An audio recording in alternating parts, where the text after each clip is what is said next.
In this video, you will see how to properly test the static grass applicator. Using this procedure, you will avoid burning out the negative ion generator, which is the heart of your static grass applicator.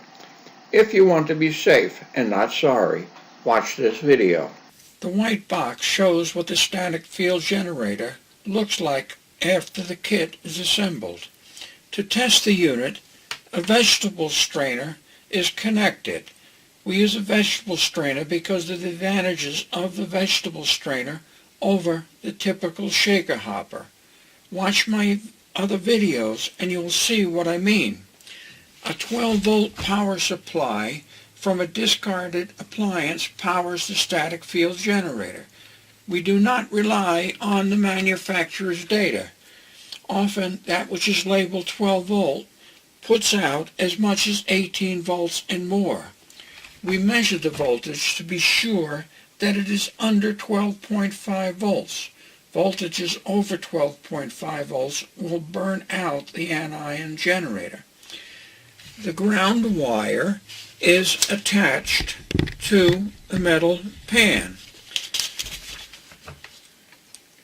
Static grass is added to a plastic container. It's a very good European-made static grass that not only looks good, but makes excellent looking scenery and responds very well to an electrostatic field.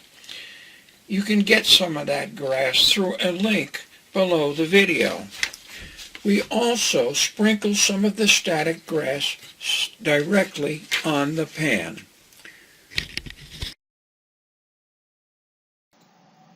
Power up, hold the vegetable strainer over the grass, note the grass jump.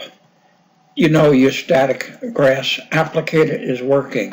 Do not try to spark it. Do not try to test output voltage, output current. You will burn the unit out. Test it only by working some grass. You can do it in grass in a container or grass directly at the pan. This is a good grass. Notice that even in the container where there was a thick mat, it transferred the charge and pulled up to the strainer. But again, only test it this way. Now watch me add static grass to a ditch. The white spot is glue.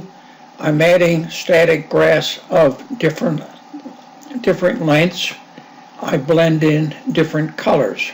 I add it by hand. I add it several times. And then I dress it with the vegetable strainer on its side. You can go over this as many times as you want. There's no need to do layering. There's no need to have extra sprays. You can do it all at once and get the look that you want. That's all that we have to do, step by step. Look how nice that comes out with a good grass. I hope the video was informative. If you would like to see more videos like this, go ahead and hit the subscribe button.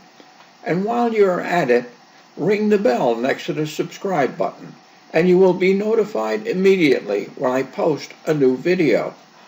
And while you're at it, leave a comment down below. I like to read your comments and answer your questions.